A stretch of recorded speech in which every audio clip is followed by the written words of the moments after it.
Hey, hi, and welcome to some actual content that's not a vinyl find. So I was kind of thinking about it, and I wanted to celebrate my favorite decade, which is, of course, no brainer, the 80s. So what I've decided to do, I went through my collection. So there's some stipulations here, okay? These are not my favorite albums of the years that I'm going to be talking about in each video.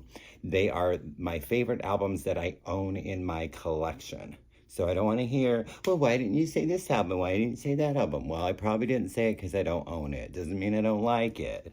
But so it's going to be a top 10. It's top 14. So I'm going to do my favorite, so my top 14 records that I own in my collection from 1980 to 1989. So we are going to start off, of course, with 1980. Coming in at number 14. I almost said their 1980 album. These are all from 1980, so hush. The Police with Zenyatta Mandata. So this, of course, has the original version of Don't Stand So Close to Me. Of course, later it was on their Every Breath You Take Greatest Hits. They re-recorded it. But this is the original. Why I love this record. There's maybe three big reasons. Of course, you've got the do-do-do-da-da-da. All I want to say to you. But this has Canary in a Coal Mine and Why Must I Be a Man in a Suitcase. So good. Still has the sticker on it from 1988. $4.50. I think I paid less than that, but and it's on the record too. But yeah, A&M. Police. Zenyatta Mandata. Is this my favorite Police album? I'm not sure. This is just nostalgic. I had an older brother that was obsessed with this band, so I heard them a lot. This is the first album, I believe, with Brian Johnson. Of course, I would put other albums with Bon, but none of those are in the 80s. So, from 1980, ACDC with Back in Black. And it's really great. I mean, Hell's Bells, Shoot Your Thrill, Rock and Roll Ain't Noise Pollution. Of course, You Shook Me All Night Long. Don't forget to let me put my love in you. It's kind of dirty. Shake a leg, have a drink on me. Yeah. Bon Scott really is the cream of ACDC, but as for a Brian Johnson, it's Johnson, right? Album, this is the best one. So we're number 12. Number 12, what was this, his third album? Prince with Dirty Mind. This, of course, has When You Were Mine, which was later re-recorded by Cyndi Lauper. Uptown is fantastic. Party Up is fantastic. Title track is fantastic. The song Sister. I don't really need to go into any explanation or any deep diving of Sister, but it's very disturbing on so many levels. And not right on so many levels. So if you've never listened to Sister, don't say I didn't warn you. I think a lot of debuts in this bunch. So this is their debut from 1980. Let's not say that 100 times. All right. Orchestral Maneuvers in the Dark. With Orchestrals Maneuvers in the Dark. So OMD, as most people call them, because it's easier. It's very different than what their later stuff would be. It's almost I don't want to say Joy Division-esque, but maybe like early New Order. Definitely more experimental than their later 80s efforts would be. Um, Electricity is was their first single, I think, originally released in 1979, and there's really not a lot. The Messages was also a single, but those might be the only songs anybody, I think it's on all their greatest hits that they've had. That might be the only ones that anybody would know. This is on the Green Virgin label there. Red Frame White Light is another great one. Pretending to See the Future.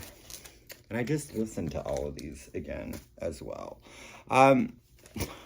I've discovered I had more of them in my collection than I actually realized. This is another one, a different brother, because I have 4 of them. But the brother just older than me was obsessed with this band. And this is also their debut. It almost went in 1981, and then I was like, it did not come out in 1981, but apparently my pressing did. But the album was released in 1980, and that would be U2 with their debut Boy. Of course, in the US, we got this cover. Everywhere else, for the most part, the US and Canada, we got this cover. Everywhere else, it had a boy on the cover. That same boy is on War. That we'll talk about later. Of course, the opening track, I Will Follow, one of the greatest U2 songs. It's so fantastic. I had forgotten how good this album was. Electric Company, so good. Story for Boys. What was that other one? Oh, Uncut, that one I was quite enjoying. Out of Control, the last track on the first side. So yeah, U2 with their debut, Boy. Oh, different band. Like I said, a lot of debuts going on here. So with their debut would be Ekko and the Bunnymen with Crocodiles. So great. Again, a little different than what we would get later from Ekko and the Bunnymen. Again, a little darker, a little edgier, I guess, in a sense. And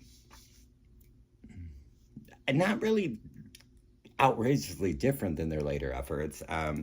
Ian's voice is Ian's voice. And I felt like they got maybe a little more new wave. Again, this is a little darker. This is, again, I don't want to keep bringing up Joy Division, but kind of essence of that. What was the single off there? The song Rescue is fantastic. The song Crocodiles is fantastic. The opening track, Going Up, it's a really good listen. I just got this last year. This is a reissue. From 2020. So, yeah. So, Ekko and the Bunnymen with Crocodiles. This is a band that a lot of people don't really talk about or aren't that familiar with. I feel like I talk about them a lot, but this is the beginning origins of another synth pop greatness that would dominate the 80s. This is their 3rd and final record, and that would be the Taurus with Illuminous Basement. So if you notice, there are a couple familiar faces on this cover. This would be Miss Annie Lennox, and there is Dave Stewart. So this was the beginning of the Eurythmics. A lot different. This is more like, I don't know, pop punk, jangly pop, whatever you want to. This is a little more rocking. It definitely didn't have the synths. You'll notice on the Eurythmics' first album, In the Garden, it's very similar to the style of the Taurus. But they're starting to explore and branch out a little bit. The first track, Walls and Foundations, is so good. And then I love the song So You Want to Go Away Now. So good. Annie's vocals are, I think, the most prominent on this record. Again, this is the 3rd and final. I do not have the debut, but I have a greatest hits and I have the 2nd. But she sings on all of the albums, but this one I feel like has her voice it's a little more prominent than the other 2 records. I cannot remember. Let's see if it's in the liner notes here. I don't even know what number we're on. I haven't been telling you numbers. It's the beautiful inner sleeve there with lyrics. It says nowhere on here that I can see of the band, and I'm wasting too much time on that. So, because there's still like quite a few I have to show you. Blah blah blah blah blah. But some dude, he was the lead vocalist, and I don't really know that anybody else branched out and did anything else. But yeah, if you've not heard the Taurus, they're actually really quite great. One of my favorite albums of theirs. This is their second, and this is the B-52s with Wild Planet. This, of course, has Dirty Back Road, which I have so many fond memories of cruising around my hometown with my best friend Heather and just playing that song on repeat. Of course, Give Me Back My Man. I'll give you fish. I'll give you candy. Just give me back my man, bitch. Have all this fish. Ugh, why are you trying to take him? Private Idaho, that was another one that Heather really loved. I love Devil in My Car. Quiche, my poodle. Quiche Lorraine. I want to make love to you under the strobe light. Yes, Wild Planet. So freaking great and awesome and fun and... Ooh. Okay, this is kind of fun here. So this is a reissue. This is not their debut, is it? And they classify themselves on the cover as California Hardcore. But that would be the Dead Kennedys. And this is what? Strange and Rotting Fruit. What is the name of this album? Something about rotting fruit. Oh, Fresh Fruit for Rotting Vegetables. This is from some Riot Milk, Harvey Milk, maybe? Is that what that's from? Oh, I know where that comes from. But yeah, Holiday in Cambodia. There's some stuff. I Kill Children. Kill the Poor, the opening track. The back cover, so of course I have a reissue, but I guess they got in a lot of trouble because this was just a random picture they put on the back. So they had to take the heads off of this gorgeous band. But I love on here, it's like remastered from original studio tapes. Does sound pretty good. Includes double-sided poster. Oh my gosh, a poster. So they took the insert of a CD out and is that not ridiculous? I'm not going to base how great the album is on this stupidness right here. Dumb. And I don't know if the original had a poster in it or whatever, but I guarantee if it did, it wasn't this. So I could never in a million years afford an original copy of that. So where are we at now? This is what, number 5? Yes, number 5. Just known as The Beat over in the UK. But here, I guess there was another band called The Beat, but they are known as the English Beat. I would like to one day own one that does not have English on it, but I just can't stop it. This is so, I mean, what? Reggae, what is that? Other genre? Ska. Like, so good. Mirror in the bathroom, please talk free. The door is locked, just you and me. Can I take you to a restaurant that's got glass tables so you can watch yourself while you are eating? One of the most bestest, greatest, radiant, exuberant, beautiful songs ever. Thank you very much. Oh, Mirror in the Bathroom. Of course, it's got their cover of Tears of a Clown. Boom, boom, boom. So good. Hands Off, She's Mine is fan of Twist and Crawl, Twist and Crawl, Twist and Crawl.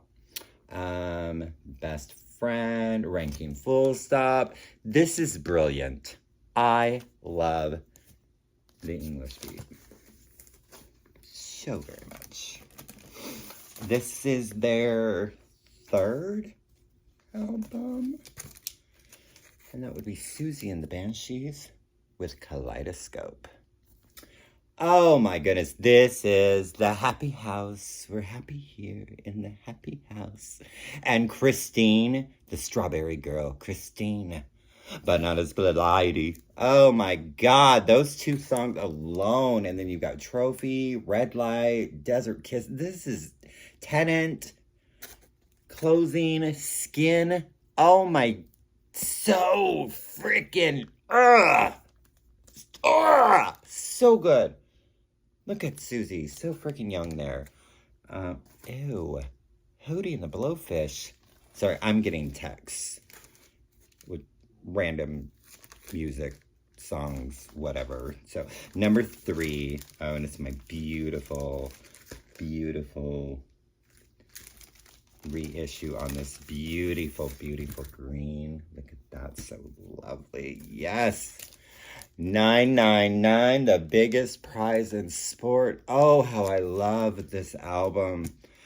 Oh, Hollywood, Hollywood. Oh, oh my God, the title track, Inside Out. This is so, what, I guess, were they considered punk? Y'all know that I am not the best with genres. I just like music and I listen to it and it's groovy and grand and sensational and splendorific and all other garbage words I can come up in my head.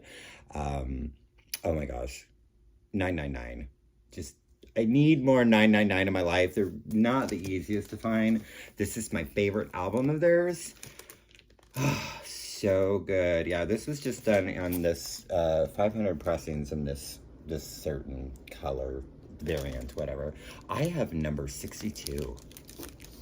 How fancy am I? I'm like quite fancy, right? I think this is number 2 because of maybe nostalgia. Probably, like, a lot of these I didn't hear in 1980. I heard them much later. There's a few in here, like The Police and a few other, but yeah, a lot of them, they came into my life probably mid-80s. Definitely in the 80s I heard all of these. But this is one that I listened to over and over and over and over again. And the biggest hit off of it is probably my least favorite song on it. I find this just brings me back to a place, and that would be Pat Benatar's Crimes of Passion. So, of course, Hit Me With Your Best Shot. Again, not my favorite, but Treat Me Right. You Better Run. I mean... Never Wanna Leave You. Oh, so good. But side 1 ends with Hell Is for Children, which is just that song. And I remember because I was quite young. I was, what, like 7 in 1980? And kind of thinking that I was naughty because I was listening to a song that had hell in it. And I don't think I really understood what the song was about and the overall message of it. And it's just how it rocks too. Like, it's just truly great. And then you've got I'm Gonna Follow You, which is another one that I just absolutely adore. But really, like, maybe, like, other than Hell Is for Children, like, the true gem highlight of this is her cover of Kate Bush's Wuthering Heights, which I didn't know that it was a Kate Bush song until much, much later. We're talking like late 90s, early 2000s that I realized, oh, that's a Kate Bush song, because I wasn't huge on Kate Bush. I appreciate her differently now. But Pat's version, like, Kate's is good. But I just feel like her vocals, her voice is more suited to it. It's so just breathtaking, and you really feel the story when Pat tells it. Like, Kate, it's like, yeah, okay. Yeah, so that's number 2. So number 1, and it'll be no surprise to anybody because of how I feel about this band. It's one of my absolute favorite albums of theirs. This is their second, and this is when they started to get into that dark, as they call gothy. I hate the term goth. It is so made up. Well, I guess they all are. But anyway, I just don't like that term. But yeah. It is no surprise to anybody that my favorite album that I own in my collection, let's clarify that again, of 1980, It has to be The Cure, 17 Seconds. I have loved this band. I want to say probably 87, 88 is when I kind of discovered through a friend who they were and instantly obsessed with Robert Smith and everything The Cure. And I had to go back and get everything they ever had. The first thing I ever owned of theirs was the Standing on a Beach compilation. And this was actually the first album of theirs that I bought. And some of my absolute favorite songs of theirs is on here. Of course, you have Play for Today. Forest is, I feel like I've talked about this record a lot, so I don't want to go into it like too heavily, but Forest is, it's definitely like in my top 10 favorite Cure tracks of all time. At Night, and then In Your House. M is another brilliant one, but yeah, number one in my collection for 1980 has got to be 17 Seconds. So hopefully you guys enjoyed this. I've got 8 more coming to you, so I'm gonna try to possibly put one out one a week until we're done with this, and then I'll have no content. So that's how I roll, yo. So please leave me some comments. What are your favorite albums that you own in your collection from the year 1980? I'd love to hear about it. I'd love to chit chat with y'all, and hopefully y'all are just having the bestest of life. And I'm talking nonsense, so thanking you.